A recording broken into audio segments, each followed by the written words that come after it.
Welcome to the Great Distraction.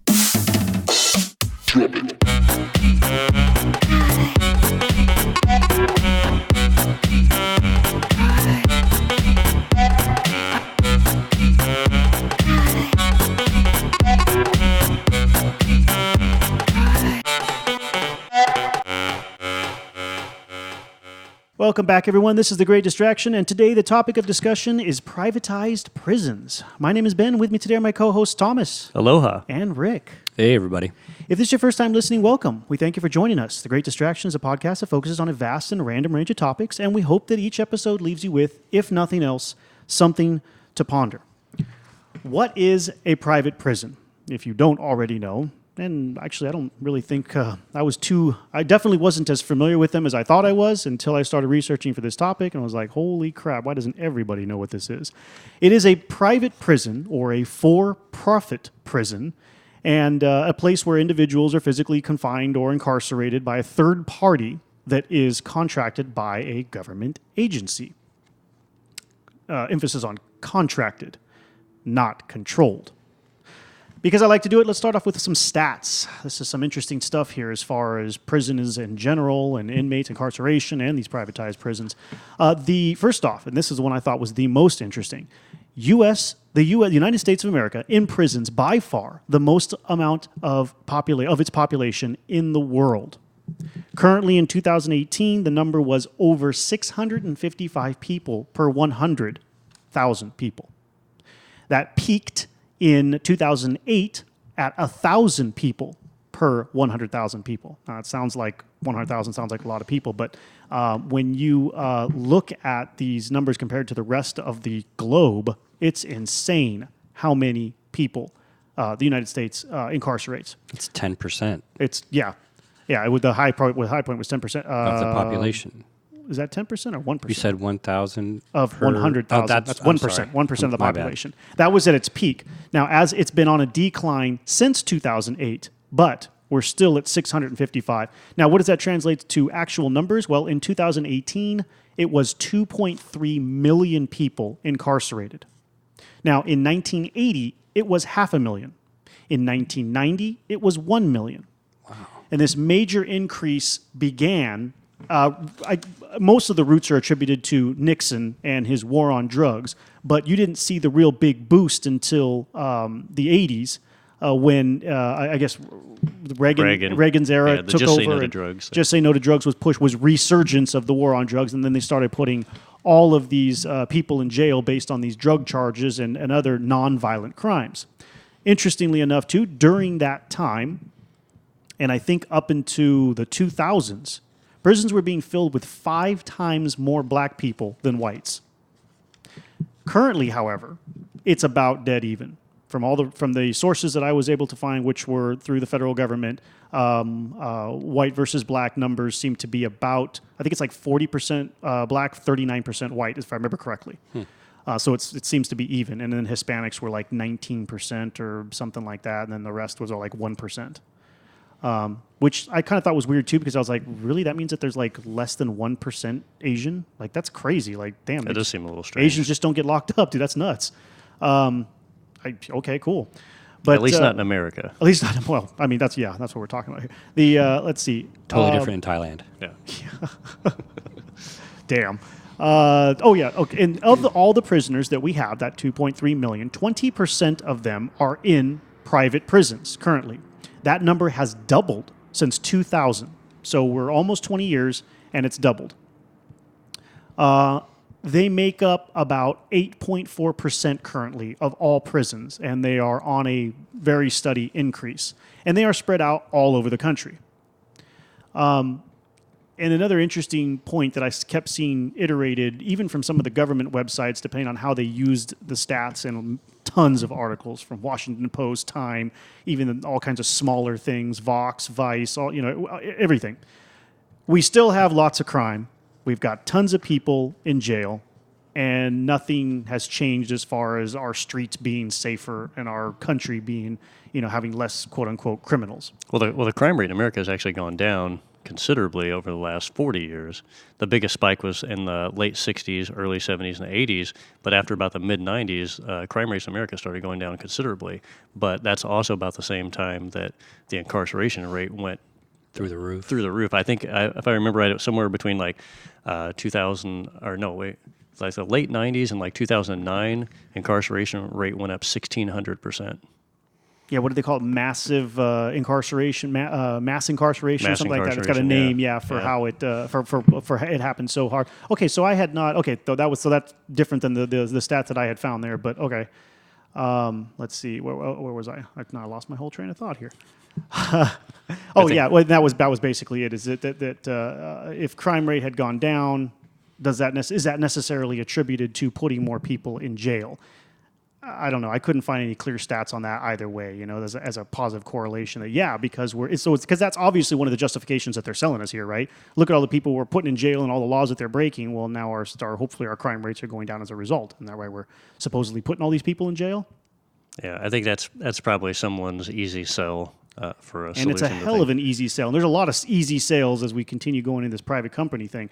So, okay, whatever the effects on the crime activity, that's not necessarily where we wanted to focus.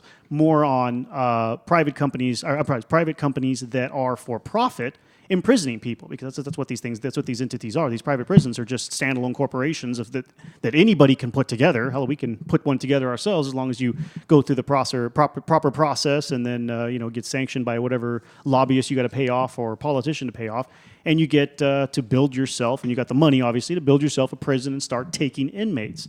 That's freaking scary, dude. That'd be like, what if Apple decided one day, or Google decided, hey, we're going to start getting into privatized prisons, and when you do something bad, we're going to throw you in jail. Well, I'm already a prisoner to my iPhone.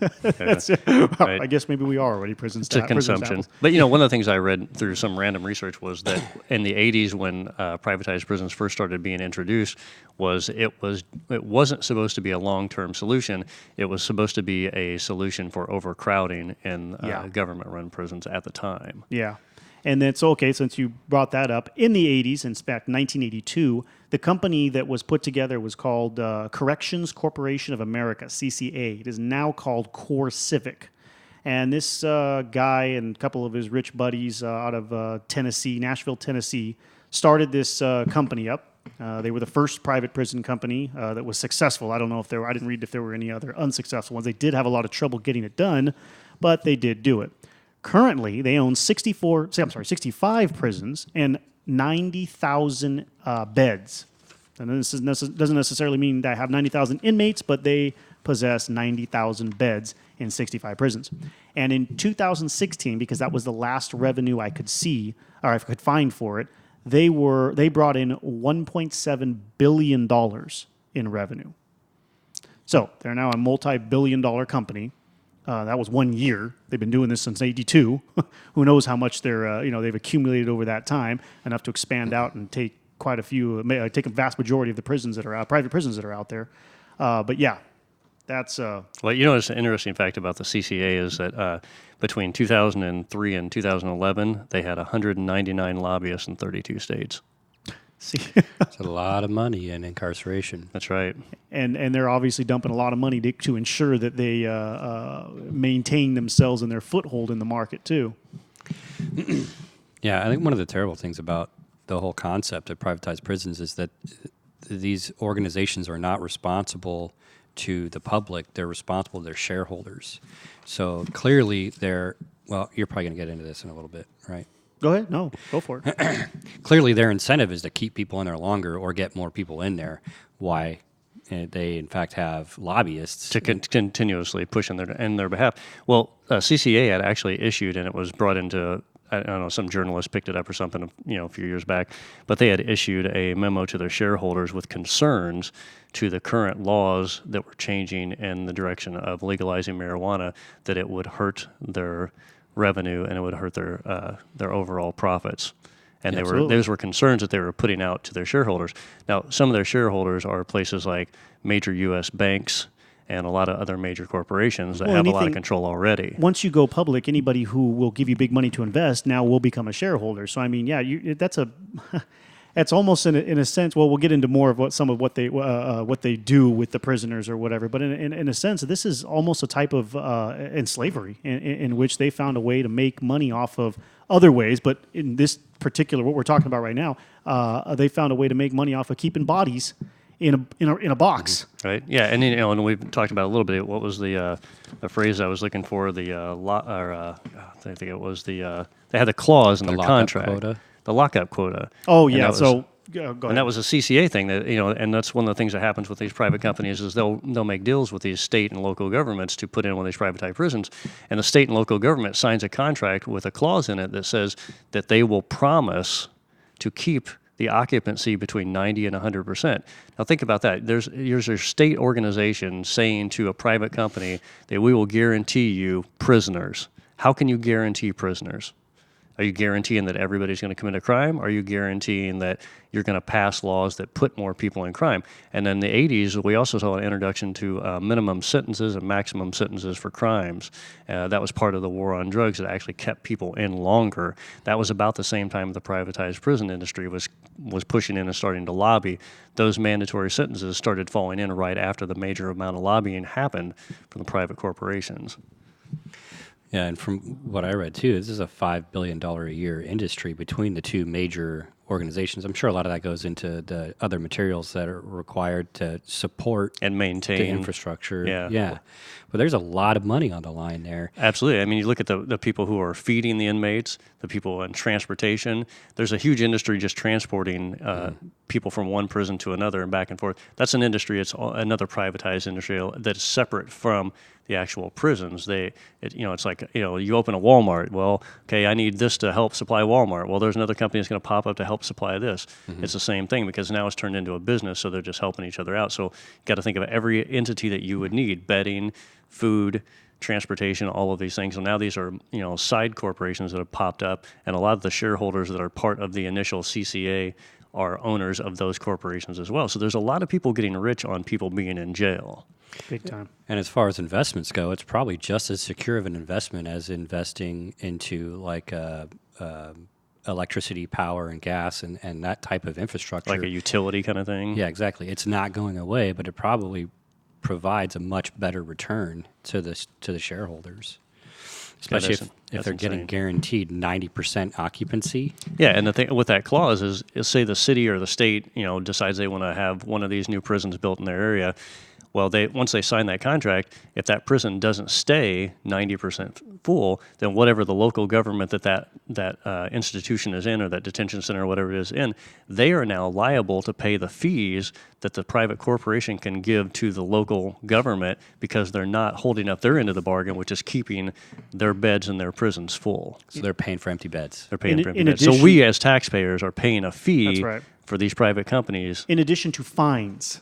It's not just, hey, our beds are empty, we're not getting paid, you need to backfill the money that we're losing. It's also, hey, you failed to fill it. On top of that, there's a fine associated with it. So these private companies are fining the government, and they're paying it, and we're paying the government. So it never. So one of the other things that they tried to sell us on was that it was going to reduce cost, right? It's going to reduce cost to the taxpayers, and that we would not be our money would not be used to fund governmentally run prisons. Instead, we're going to have these private companies, which I don't know where the people thought they were going to be. It sounds like passing one of those bills, that who's going to fund this? Oh, cool, $1 billion to get the homeless off the street, awesome. Except, now guess what? Your car registration, your taxes are going up. It's like the money has to come from somewhere, right?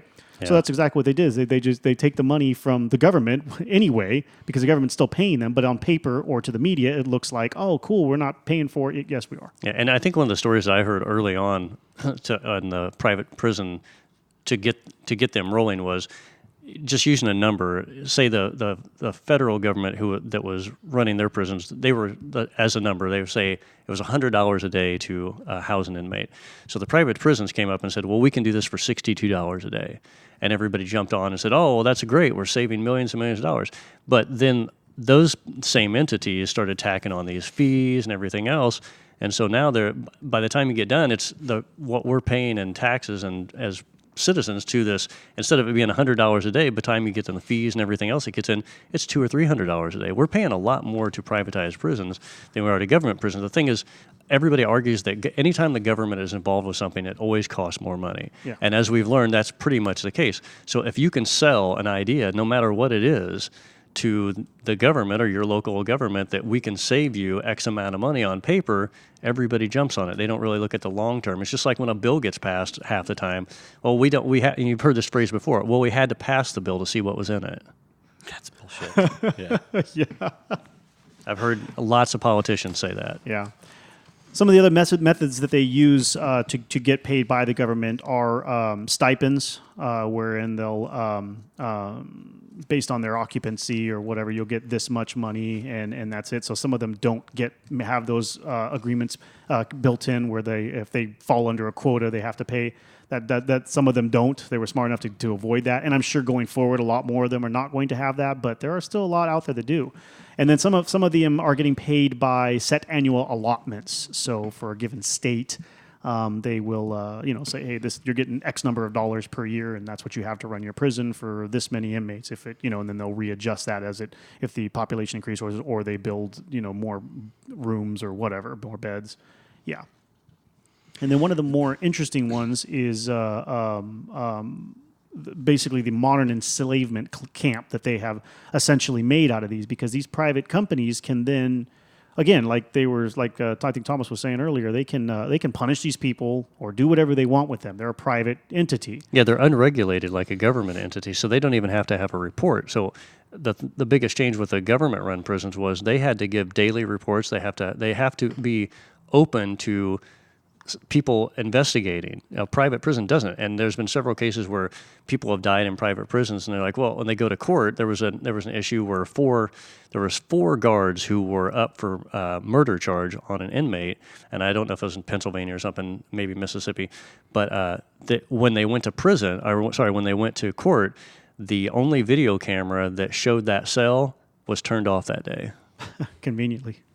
The other thing the other things that'll give them the advantage to do is hand out as many infractions as they want, because again, they don't have to report that. They don't have to tell anybody, X number of infractions. Why is there so many infractions being given? And so for those that don't know, an infraction, it's kind of like a demerit or a citation or whatever to a prisoner in the prison. And if you get enough of them, or if you get one of them, it depends on how it's all structured and what the infraction is for. It just adds on to your time. So, which helps fill the beds for longer terms. That's right, which helps trap prisoners in there so that they can't get out. And there were studies done. I can't remember the entity that did the study. I believe it was a college. I want to say Washington University, but I don't remember now.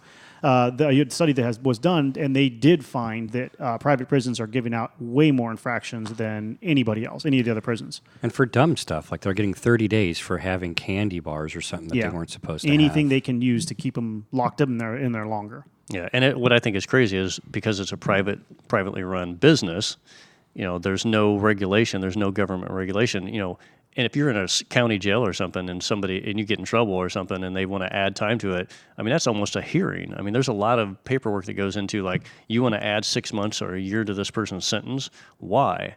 The fact that they can get away with doing that it's mind-boggling to me. I mean, the more research I do about topics like this, the more angry I get, because you realize that we are allowing an entity to absolutely do whatever we want with other human beings. And a lot of people spend time in jail for very minor offenses and end up spending years in jail because of those exact things that Ben was talking about. Yeah, and keep in mind, too, that these private prisons are not necessarily, I don't know if some of them may be, but they are not all like high maximum security, like these people eat people and like slaughter people, and this is not the worst of the worst. This is just a normal prison. There's nothing I'm sure it has a wing where the really bad people go, but at the other side of the same point, it's not a maximum. Some of them are not maximum securities. I think they're all varying levels, right? That's why they need so many, plus spread out everywhere. And, so they're not exactly, like Thomas said, they could be there's a lot of them are non-violent offenders, which is, in this day and age, a lot of it's even questionable if they should even be in jail, period, for what their crime was or whatever. Yeah, and then you also got to remember that there's detention centers too, and a lot of detention centers are privately run. So a detention center can be somebody who was, caught crossing kind of coming to America illegally. That doesn't necessarily mean that person's a criminal, and I know that's a big argument with everybody right now, but just because somebody gets arrested doesn't mean that they're a murderer or a crazy person. Or awaiting trial too, right? These detention centers are used for, you've been you're suspect and being charged with this, but you have not been convicted. So you got to house these people. Yeah, so you're in a waiting, so you should be in a county waiting cell or something, but instead you're put into this institution that has got people who are guilty of all kinds of crazy things. And again, it's not a heavily guarded situation. It's not like death row where everybody's held and controlled and kept. Everybody knows where everybody's at all the time. So you get a lot of people who are weaker or maybe really aren't that much of a criminal anyway. Now they're put into this massive criminal element and they become prey. Yep, big time. Or they have to adapt to their environment in order to survive. So then they end up fighting with people, and then they end up getting demerits or things, and next thing you know, they're spending 7 years in jail when they were supposed to be there for 6 months. And conditioned into being a career criminal from then on and forward. and it ruins their life. I mean, anybody that's ever gotten any sort of, I've got a buddy who got a DUI, and he was going from one part of the neighborhood to the other part of the neighborhood, and he got pulled over. And, I'm not saying that what he was doing was right, but it took him several years to get out of this situation and several thousands of dollars. The system is rigged so that they can take money as much as they can. It's a money game. It might as well be a casino. They just pull you in when they just take whatever they can from you. It's really hard to get out of a system. And then once you're in one of these systems, no matter what you went in for, it's really hard to recover from the rest of your life. A lot of these detention centers are detaining juveniles that have really not done much, and they're putting them in detention centers with 40-year-old career criminals. So what do you think is going to happen to a 16 or 15-year-old kid? Yeah, while you think about that, I do know a couple of people personally when I was in high school who went through that same situation. One in particular was a fucked up story, and it was something along the lines of where boy was taken away from family because the father was beating, and I believe there was some sexual molestation involved in there too. Poor area, they handle people from poor areas differently. So they don't know what to do with them when they take these kids and ward them to the state and can't find them homes because who wants a little ghetto black kid or a little ghetto Mexican kid, right? They don't have a good home for them to go to. So they stick them in juvenile hall. Like they were prison, like they were criminals, like they did something wrong. They just don't have a good place to go. And they will stay there until they can get them into, which isn't, too much better. Obviously, this is low security, boys ranch type stuff or whatever. It's still an imprisonment punishment because they don't have a place to put them. Some of them are private as well. So that's the relevancy that this story had. And then after they remove you from that, they put you into group homes or little halfway homes that are all group homes of a sort or whatever, where that mixes you in with other kids like you, but also the kids that actually went to juvenile hall for crimes. So again, now you're surrounded by more criminals as you grew up in this crucial age of your preteens and teenage years. And then after that, how can you hold it against them? How do you recover from that? They can't. They never even had a bad childhood that they got worse by where they were put just to be held somewhere, and then put into another system that was full of a whole bunch of actual bad kids. And then, it's crazy. And then you've got underpaid guards that don't care about anything. There was, one of the case I was talking about earlier where there were 4 guards that they were trying to try for murder for this inmate. One of the guards that was part of the 4, he was an amateur MMA boxer. Nice. And so basically, they had him on several videos with friends and partying and everything, where practicing. He openly admitted to practicing and punching and fighting with inmates just because he liked hitting people and beating on people. Wow. Yeah. Now think if you got arrested for something minor, you're in some sort of detention center, and this asshole's your guard. Yeah. You're screwed. Hopefully, when he lost that court case, they put him in right next door to to all of his inmates. Well, they got off, and CCA lobbied to basically get all 4 of the guards completely. They dropped every charge they had against them. And speaking of CCA, between 2002 and 2012, they spent $45 million lobbying local and federal government. Yeah. I believe that. It's self-preservation, right? That's exactly what they're looking for. It takes money to make money. Yeah, I heard they were also campaign contributors to the presidency. I'm sure. Oh, they've been campaigned. And that's the thing too. When we talk about the lobbying with a lot of these companies, and the 3 big ones that always seem to pop up with I don't know what the new name is now for CCA. But CoreCivic. CoreCivic and Geo, and I think the other one's like MAT or something like that. I can't remember. But these all of these, when they do their lobbying, they are lobbying specifically towards candidates who obviously they can get to come onto their side of the fence of whatever the Or argument already is, on it, or somebody who's already on it, and or could just be bought. and that's the easiest one. If somebody's already on this, and all of a sudden they jump in and start putting major contributions into there, and I think a lot of people when they think of lobbying, they think, oh, we're just doing like, they're just lobbying the senators or the congressmen or something like that. That's not the case. A lot of these companies go at lower levels and local community levels with judges, police departments. They've given money. A lot of these companies have been busted for giving local police departments money because they've got a new prison in the area, and they go, "Oh, we want to help you guys out because we want to fill our beds." Yeah, and you don't want to go against us because you'll lose your annual contribution, which is helping you keep your entity running. I mean, if you can give them enough money that they depend on it enough, well. Yeah, well, that's another thing too. If they start depending on it, so a local law enforcement agency starts depending on the prison giving them $10 million a year, they're gonna let them get away with whatever they want. Absolutely, and in return for that, what is that local police agency going to do? They're going to probably arrest a few more people. They're going to stuff that prison full of people. That's their job now, and now they don't work. They don't work for the American citizens by trying to actually combat crime. They work for a private entity. So just think about it this way. So as crazy as some people don't understand the differences between the private prisons, let's think of it in a different level. What if the local police department in your area, wherever you live, was privately owned, and that each officer got bonuses and raises based on how many people they arrested? That's a pretty good description of the private prison system. Yep. That'd be a scary place, wouldn't it? And that kind of stuff does happen regularly. I want to say I can give you a good example that I recently found out about. So if you're, it's a little off topic, but it's kind of a good example of how you can use law enforcement as a money generator for you. I mean, obviously it is, but nevertheless, like a real blatant use of it. If you happen to be in California and you're going to San Francisco over the Oakland Bay Bridge, there is, as you're going through the toll plaza, there is to the left side, I believe, a carpool lane that you can go into if you're a carpool, if you've got a carpool pass and you're a carpool or whatever. And it's funny because those posts that section off that lane that you're not supposed to go into if you've already gone into the non-carpool lane to pay the toll, you can slip your car through them real easily and hop into the carpool lane and go after you've paid the toll and go past all the traffic because that toll booth, that toll area is all jammed up, right? Well, the city of San Francisco, I believe it's city of San Francisco or...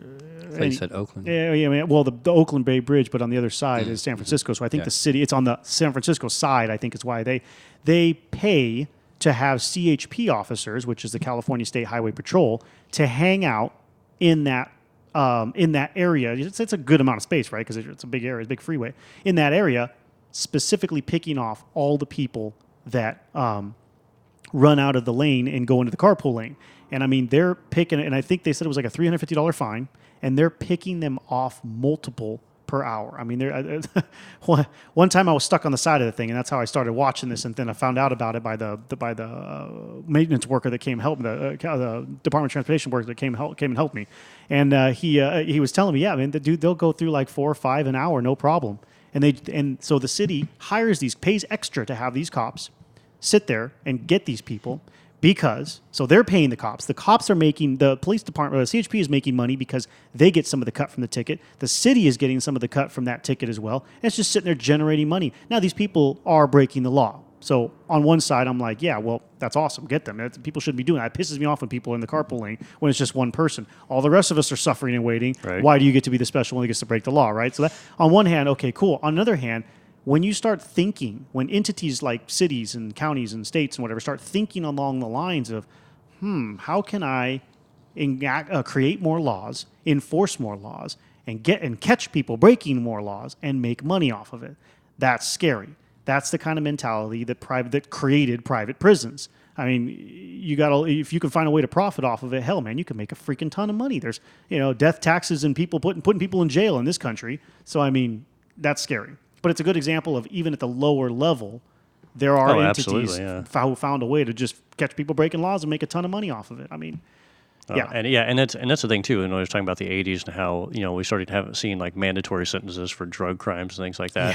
Yeah. We non-contestable. yeah, This is your sentence. yeah, and I think that's a big contributor that we kind of forget about. Is about the same time during the '80s that all this was going on and the lobbying really started getting pushed. We were changing our laws a lot, and I hear a lot of people in California who love the Clintons. Well, let's remember something too. The Clintons were both lawyers. And the Clintons, during their, I think it was 95, 96, something like that, they signed into a bill, and I wish I could remember the name because everybody's going to give me crap about this one, but they signed in a bill that limited the amount of ability an inmate had to petition. And I always forget what the term is. There's when you Petition for parole? No, not for parole, but like if you're convicted of something and you can, I can't remember Appeal? the phrase. Appeal. Okay. So they passed a federal law limiting the appeal process so that they could keep people in longer. Nice. And Hillary Clinton was the main person who was pushing that. Nice. And it was based on a lot of the private prison funding. And a lot of politicians, if you really search them back, they have a lot of ties into it. The Clintons have huge ties into the private and that's prison. an easy sell to the people because you could. It's simple. Do you want these criminals back out on the street attacking your children like they're all child rapists? Yeah. Like they're not. Yeah. You know, there are people who are in jail for literally selling a bag of weed. I don't care if you've got 10 pounds of weed on you. It's like, what the hell? You deserve for that? You deserve to be in jail for the rest of your life or 20 years or sucking off the system and costing us a fortune? Yeah. And that's retarded. And then when you talk about the mandatory sentencing, the first people who were targeted that were minorities. And the reason they were targeted for that is because they knew that they couldn't afford lawyers to get them out of those cases. Oh, yeah. It's easy to pick on people who have nothing. And the private prisons have done a really good job of that because in the first part of the private prison industry, it was mainly minorities that were getting thrown into prison at very high rates for very small offenses. Possession was one of the biggest ones all through the 80s and 90s. Yeah, and there's quite a few. I didn't write down the entity. If you just if you Google, if you're curious to see more, there's tons of nicely laid out charts. Incarceration in the U.S. or incarceration rates in the U.S. The one of the government entities, the Bureau of Prisons, BOP, the Bureau of Prisons, Federal Bureau of Prisons, had all kinds of charts showing first of all, demographics for race and whatever, but also based on crimes and whether or not was a mandatory sentencing. It breaks it down in all different kinds of ways. I'm very impressed with the amount of stats that were out there for that. What was that called? The Bureau of Prisons. That's the federal one, BOP. BOP. And then there's another one that I can't remember. But yeah, if you just Google incarceration rates or incarceration in the U.S., there are so many good sources. Look for the ones that are .gov or that feed off of data from the government websites or whatever, and you'll see that's where I got most of the stats to begin with for the first part of this episode. There's just a ton out there. Going back to how these guys make money, there was another thing I wanted to talk about too. And again, with no regulation and being a privatized company, they can do stuff that, as far as I know, used to be done way back in the day by the state and government-owned facilities, chain gangs. But take that concept of a chain gang a little further. You essentially have a free slave labor. I mean, these prisoners have to do whatever you tell them to do. So if it's a chain gang on the side of the road with a scythe cutting the grass, okay, great. Well, that's that's giving back to the community. That's how they sold it. But what if it's construction? What if it's pouring concrete for a commercial building? What if you take this team of able workers who have no choice what they do, and you start going out and bidding on projects? Well, I think that would be a pretty positive thing for all parties involved, right? So now you'd probably have to be a trusted inmate to have a task like this, right? And then you get the privilege to leave jail to go and work. And you possibly could earn a very low wage and develop or learn a skill as well, so that when you get out, that's part of your rehabilitation process. So when you get out, you have something to fall back on aside from being a criminal. That's exactly how they sold that concept to the public. However, they may or may not pay them anything because it's a privatized industry. They are making a fortune off of underbidding actual companies that are trying to do these projects. Could be essentially putting other companies out of business because they can underbid all these other companies to get the contracts. And the whole rehabilitation thing, well, maybe, but like Thomas said, once you got a felony in this country, you're done. In some it's- industries, right? If you were convicted of larceny, you might not be able to be a CPA anymore or something like banker. that. A banker, They're not going to right? let you anywhere the money. But if you learn wastewater management, you could manage a wastewater treatment Something that doesn't facility. require a background check, sure. Well, they may still require a background check, but you may not be a threat to their industry, and you've learned a skill where you can support your family on it and not be forced to revert to crime or be encouraged to fulfill that life. I can Well, def- what I was going to say about that is, I think that's, I'm with Ben on that. I think it's a real easy sell, but I think the reality is pretty unbelievable or unrealistic. One of the things I was running into as I was researching the thing that private prisons, the return rate for a prisoner in a private prison who went through quote unquote rehabilitation was over 60%. Yeah. repeat offenders. So and you're stuff. not rehabilitating people very well if more than 60% of them are coming back, and that was within a year. Yeah, I think in a separate show we could totally go into like the rehabilitation versus incarceration. That's across the Absolutely. board. Yeah, that has nothing to yeah. do with private prisons, yes, Yeah. but that's our justice. Yeah. That's our. But that's one of the things that the private prisons do a really big job in their promotion of things and their public image. They do a lot of videos where they talk about, oh, we do this, we help this, we give you life skills, we give you education, we do this. And the reality is, well, okay, that's like having a high school and having a 65% dropout rate. Mm-hmm. Yeah, I think Would you're you failing. send your kids to that school? I mean, come on. Exactly. I don't want to send my prisoners to a prison that can't rehabilitate them either. Right? And I don't think in America we're really interested in rehabilitation. I think we're interested in using people for personal profit. And that's going back to, I think that's the biggest problem that we have is for a long time we have been, like many other things, snowballed into believing things that are completely not true. Like I remember a couple of years ago when California issued this thing, they were saying there were X amount of inmates they were going to release. There was like 1,000 or man. 10,000 or something People like that. freaked People out. freaked out. And I was like, good, because you know what? There's probably, out of the 100% of people who are in prison in California, I bet at least 40% of them should never have been in prison. The breakdowns for nonviolent crimes, like I was talking about those charts just a minute ago with those two websites or that website. There is a large portion of people who are in there for nonviolent crimes. Right. Off the top of my head, look to me because I'm thinking of the pie chart, like maybe 33%, somewhere 30 to 35%, somewhere around there. I mean, that's a huge chunk of people that may or may not be again. And then what other thing is weird too is like, what about the states who have people imprisoned based on marijuana charges or whatever, and now marijuana is legal. So I mean, the doors should be open. They should be walking out now. I mean, I don't know. The last I heard was all their cases had to be re-reviewed because there's still laws in recreational marijuana wherein you can only have so much on person or yada, yada one time. So maybe they're going through and reviewing all those cases, which they could probably drag that shit out for years. Oh, absolutely. And then, okay, how much did you have on you? Oh, you had half a pound, so a pound is the limit. You can go now. But you had 1.1 pounds, so sorry, buddy, you got to stay here and pay a stupid sentence for not a justified crime. Yeah, and it may take 5 years for them to get to your case. Yeah, And, in meanwhile, as both of you guys I think already mentioned too, the longer you stay in that system, the more you have to learn to become part of it in order to survive. So it's fight or die type stuff. Think about that for a second there.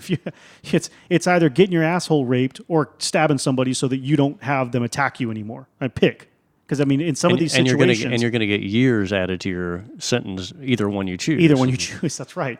So I mean, it's a horrible situation to put somebody in, and if you put somebody who's not a violent person, they have a choice, one or the other. If they're lucky, they may be able to squeeze by and stay hidden. I guess that can happen.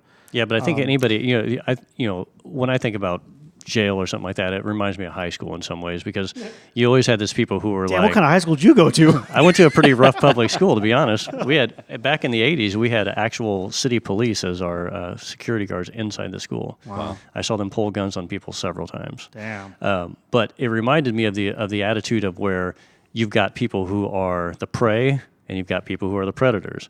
And I've got friends who work in all kinds of different school systems, and there's always the kids that are going to take advantage of the kids that they can. Yeah. The weaker kid or the The person. boundary pushers. Yeah, and so that happens in life everywhere you go. So when you move that sort of like thinking or mentality into prison, now you've got somebody who's willing to stab you in the neck over a cup of Applesauce. Applesauce. Yep. So if you're the person that got arrested for, I don't know what you had, possession of You had a something. bag of shrooms. You had a bag of shrooms on you, or you had some prescription pills that was somebody else's name, but you were taking them to somebody. And I've seen that before. There's been several cases where people have been arrested because they've had on their possession, illegally on their possessed person, legal drugs. Yeah, they go, and I remember reading one a couple years ago. There was a guy who was he picked up medication for his mom and was driving it to his mom.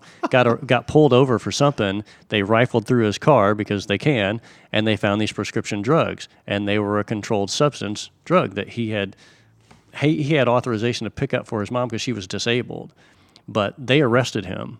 And they prosecuted him. How the fuck did they get that to stick? Dude, I believe in this system, there's lots of ways for them to do that. One of the ways they can get to private prisons, that's how they got it to You stick. probably couldn't afford an attorney as well. That could be another That one. would be after. That's what I was going to say. So the private prison wouldn't come into play until after He's arrested? No. He's being held, but he wouldn't come into play until after he was convicted. Now, how do people like that get convicted? Well, if you can't afford an attorney, you are fucked in this country. Yeah. It is all about how much money you can dump into the justice system in order to get your way out. And I promise you, do some research or go through it yourself. If you don't have the money for an attorney, you will get screwed. Yeah, absolutely. And I mean, there's all kinds of people in jail for that's again what goes back to the minorities thing. It's Yeah. easy to put them in jail; they're broke. Yeah, they can't fight. They can't defend themselves. And I mean, and in order to defend yourselves, give you an example. If you've never had to go through it or you don't know anything about it, it's a minimum of $5,000 to retain a criminal defense attorney. They know that the minute you go to a criminal defense attorney, he or she knows, dude, you need somebody. This isn't I was thinking of suing this asshole because he knocked down my fence, or I was thinking of, something. No, they know you need them. So they can charge and will charge and will take from you whatever the hell they want. That's why they're the bloodsuckers. Yeah, and that $5,000 just buys you the privilege to talk to them, to have them tell you whether or not they're interested in defending you. Yeah, if it goes to court, if it gets dragged out, it doubles, triples, quadruples. There's no end to how much they'll take. $300 an hour, and if they know you've got the money, or $500 an hour, they'll depends on drag it where out. you are. And I'm sure that varies on where you are geographically too. But I mean, that's how these people make their money. So if you can't afford that, and there's no way you don't have a home you can mortgage or a savings or a 401k or anything that they can tap into, well, sorry, buddy, you get the what do they call the court appointed district attorneys or whatever? Those people don't care. Public about defender. It. Public defender. defenders, Thank you. That's what I was looking for. They might help you if they're a nice person, but if they look at you and their own prejudices kick in and they're like, dude, you look just like every other loser that comes through here. Yeah, I'll put some paperwork together for you, and basically I'm just going to help you fill out the paperwork that's going to put you in jail because that's about all I care about processing. I don't have time to help you anyway. Yeah, and when we were talking earlier about how there are lobbying towards everybody from judges to police departments to politicians, whatever. I'm sure there are lawyers who have been on the kickbacks for things as well. And you got to remember too, we live in America, which has been traditionally and throughout history a pretty racist place. So holding minorities down or using an excuse to hold minorities down, poor, is a pretty common thing. And if you look at the statistics of who has been in prison until, the last maybe 20 years where things have maybe evened out a little bit, it's been minorities. But in the beginning of the 80s, you look at like the war on drugs, the war on crime, all of a sudden there was this huge thing about gangs and it was all minorities. So they were arresting people constantly and none of these people had any money. It was an easy way you're a target. If you're a minority in America and you don't have any money, you're a target. And the system can prey on you pretty easily. Yeah, and there were even cases, as we keep bringing up the war on drugs. If you haven't heard our war on drugs episode, we talk a little bit more about this. But one of the things that I thought was hilarious was that they even passed laws to make the use of certain drugs a worser crime for one versus the other. And the example was crack versus cocaine. Crack versus freebasing cocaine, because you're both smoking cocaine, right? So the cocaine had its own line, right? And then there's crack. That's how you use it. Nice. Pun intended. I like it. Thank you. I didn't even catch that. So you can freebase, which is usually done with very pure, high-end, very expensive cocaine. And so only rich white people were doing it. And then you can mix cocaine with cut it with a whole bunch of other crap, baking soda and all kinds of other chemicals, and make rock crack, essentially. And there was a different crime for being in possession, a much harsher punishment for being in possession of crack rock cocaine versus pure cocaine being free-based. So what does that mean? Ghetto black or poor black people in ghetto communities were being caught with crack, rock, cocaine and getting a much harsher sentence. Rich white people were free-basing cocaine and not getting anywhere near a heavily sentenced. A lot of times won't even go to jail for it. So basically what you're saying is you can afford the good drugs, you can probably afford to stay out of jail for the good drugs. Well, yeah, that and I mean they know where that drug was being done and by whom was buying this cheap, horrible stuff, Yeah, right? yeah. So that was a perfect way to target, and they made the crime more punishable, a heavier punishment. It was a perfect way to target the poor and the minorities. Yeah, so well, that's my argument. So that's what I was trying to feed you. It was kind of a proof to your point there that they have created laws in some cases that basically only target what they want to target. Yeah, and I think during the 80s, though, the crack cocaine had a very bad, what do you call it, persona to it. So that made it like a worser bad guy for the public. So it was easier to push those stricter punishments or penalties Sure, that for too. possession. Yeah, they hit it from all angles. Right, yeah. But to support your last statement there, yeah, what I had read, it was something like you would get 5 years for possession of like 4 grams of cocaine, but like to get 5 years 4 grams of crack, but to get 5 years for powdered cocaine or whatever you'd call that would be something like 10 times the volume or mass, I guess, in grams. Yeah. Basically intent to distribute versus just using. Yeah. But you also got to remember too, during the 80s, there was a massive drug epidemic during the 80s, and crack cocaine was a huge part of it. I mean, look at cities like Chicago, New York.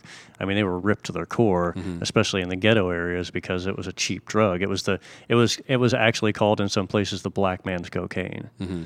I mean, how much more horribly stereotypic can you get towards a group of people? But there are plenty of stats that show that it was a mass majority of African Americans using crack because they pushed it out to them. Absolutely, they did that shit intentionally. Absolutely, it was not only was it sold by their own people to them, but it was pushed in their areas. It was a drug that was manufactured for the poor, and then they put it in poor areas. So there was an intentional design there. Yeah. I don't think I could be convinced otherwise on that, man. But whose intentional design? That's right. That's what we don't know is who the hell pushed that out. Who started that crap? There are conspiracies out there, like people connecting dots between like major drug dealers, like Freeway Rick Ross, connecting him to the CIA.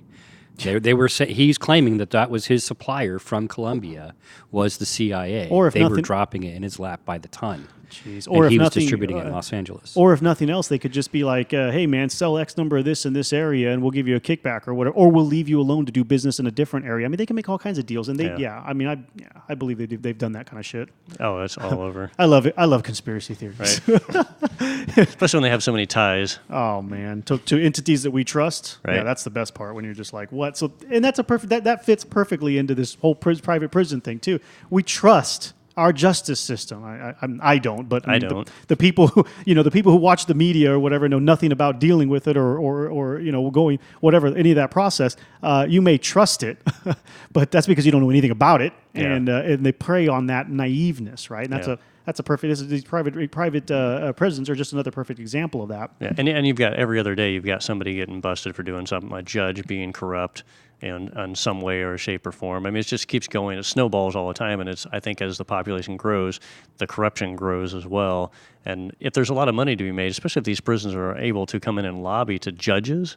I mean, when you start lobbying judges, I mean, I don't understand how, like with the 2 judges in Pennsylvania that got busted for the CCA, they tied them directly to being paid by the corporation. I don't understand how the government can't step in and say, this corporation is now dissolved. You are lobbying judges. You're changing our judicial system. So the only way that somebody could get away with that is if somebody higher up that chain is also being lobbied or paid. Yeah, okay. So now you're getting into corporate law, and I know nothing about. I've never even. I know nothing about it either. But if you think about the chain of command there, okay, so these 2 judges got busted, and there's complete evidence that they took money from an entity. Well, why was the entity not held accountable as well? And if they are, it's a hand slap. It's you made $1 billion. Well, we're going to fine you $100 million. It's like dumping chemical waste in somewhere and getting away. We see examples of this all the time, though. So that doesn't surprise me at all that they can get away with those things. But to Thomas's point, if there were strict punishment put on them, it would discourage other private agencies from doing the same thing, right? So if the CEO and the judge went to prison for that behavior, the next guy wouldn't fuck around Well, with it now as much. wait a minute. Now, But instead, the hold on. CEO got $3 million in Now we just bonuses. came full circle. Does putting people in prison reduce crime? Does putting lobbying large corporations that are lobbying, would putting them in prison stop anything? You're right. We should start shooting them.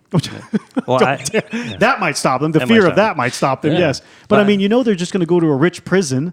And they're going to get out in a couple of years, and then they're going to go collect the money that they had sitting wherever. And well, get maybe right- they'll accidentally get jumped in the hallway going between one I don't think spot those. to another. I don't think those people even go to the same kind of prisons. They don't. where that It's like happens. celebrities. Celebrities don't go Yeah, to regular no. prisons. And law enforcement, they don't go to this. They're not in the same population as regular criminals But because they're targets. Yeah, they're targets. Okay. But I think that we as American citizens, we should be standing up a lot more and making a lot more noise that a lot of these, what we consider white collar crimes, these should be convicted a lot heavier. A lot of these white collar crimes that we list them under do a lot more damage than a lot of the petty Oh, yeah. crimes that people get arrested for every single Look at day. our housing market and That's all what I that was- other stuff, Absolutely. and real estate and And credit, yeah. just and at one point there has to be somebody who worked for this company who was responsible for these judges getting kickbacks. Yeah, but that's just it, dude. Those are the people that run the country and make all and Absolutely. and live with and play with and talk to the people that make the laws. And it's always been the rich taking care of them.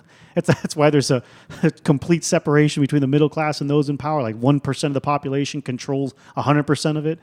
You're not going to get past that. That's all. That's the way it's always been. That's humanity. That's humanity. But when I think about some of these things, I don't understand why we're not rioting in the streets constantly. There's so Because many they got us reasons. distracted over who's They playing do. the fucking Super Bowl or That's right. Who's going to be? Yeah, exactly. I mean, just- well, you don't or- need to riot or about what- this or what judge tri- being corrupt because the Patriots are going to the Super Bowl Yeah, or again. what trash TV, next season of what trash TV reality shows coming on. I mean, they got everybody. Those are the great distractions and Right. why they exist. Isn't that a sad state of affairs? Oh man, well, but it's always been this way. Yeah. And I mean, yeah, we're gonna get too far off topic if we keep going that direction. Oh my goodness! See what happens when you get these old codgers all worked up over here. Back to the subject at hand, though, one of the ways that I found was pretty disgusting and how these private prisons are saving or making money is by cutting their wages and salaries for their prison guards to next to nothing. Like a starting prison guard in a private prison would make like $9 an hour, right? Whereas if you worked for the federal prison industry, you would probably be making somewhere in the neighborhood of like $60,000 a year. You could support a family on that. right? Absolutely. But at $9 an hour, you're going to put yourself in a facility that's understaffed, right? You're putting yourself at great risk. Oh yeah. And Right. another thing to consider too is when you're paying those sort of wages, the type of people who will take those jobs. That's right. Oh yeah, and Yeah. they're not going to be unionized, so there's not going Yeah. to be any protection or any set wages or anything. Yeah. They could do whatever they want. That's what's ridiculous. And there's no real qualified people applying for those jobs. No. Well, and they don't even have to have enforced. Okay, there could be. Well, if they're not being regulated at all, then the government isn't going to say you need to hire people who have gone through this training and yada Absolutely, yada yada. So yeah. they can hire anybody they want, which is pretty Yeah. common actually. But I think that's the argument of one of the arguments of why this privatized prison thing is so screwed up is because they're allowed to do that. There's no regulation, and that's my biggest argument with the privatized prison is there's no regulation for any of their day-to-day actions. A government entity has to be transparent about what they do, give reports weekly, if there's an incident, reports, all these things. When it's a privatized prison, now you have human beings as your cattle because that's what you're using to make money, and you can treat them any way you want to, and there's nobody to ask, well, what happened last week? How did this happen? Nobody asks any questions. Or how do we prevent this from happening again? Yeah, Right, and included in that cattle are the guards, right? They're treated like animals as well. absolutely. Oh, They're, yeah. they're overworked and understaffed, and you've got 3 or 4 guards that are supposed to be responsible for maintaining peace within a population of like 50 inmates. Yeah, and we already know there's lots of money in that industry, so they could spend it to make it a better place, but that wouldn't be profitable, and shareholders would complain. Yeah, because they wouldn't get their, Awesome. All right, guys, we'll leave you with this this thought here, because I want to kind of pull it back to one of the first stats we pulled out, because that was the one that blew me away the most. Why in the world does America have the most amount of imprisoned people in its country? Does America really have that many bad people here that we have the need to imprison that many? And if so, is it actually helping them by doing so and then letting them out or rehabilitating them? Is it actually working? Is it having any effect? I don't know. You got to leave that one up to. I'll leave that one up to you to think about. But I kind of think, yeah, that's. I don't know. Something's wrong with that, man. When I saw that number, that'll stick with me forever. I think just seeing that. How much greater we are than everyone else. Yeah, clearly rehabilitation is not the goal. No, big time. And it's especially not with privatized prisons. In fact, I read that one multiple times. That point being made is obviously a private prison is not in the business of rehabilitating people, but they are in business. That's for sure. All right, everyone, thanks for listening, and we'll see you next time. Show notes and other info can be found at our website, greatdistraction.com. The Great Distraction is listed in iTunes, and we greatly appreciate it when our listeners take the time to look us up and leave us a 5-star rating and review. That helps our show grow and motivates us to continue producing content. If you'd like to get in contact with us, you can do so using the email address, greatdistractionpodcast@gmail.com, or via our website. We're always interested in hearing any thoughts, comments, or questions from our listeners. Keeping up on the latest from us can be done in several different ways. You can add us to your favorite RSS feed tracker. The link is available on our website or in iTunes. Or you can also follow us on Facebook and Twitter. Just search for Great Distraction, one word, no space. As always, thank you for listening, and thank you for all the support.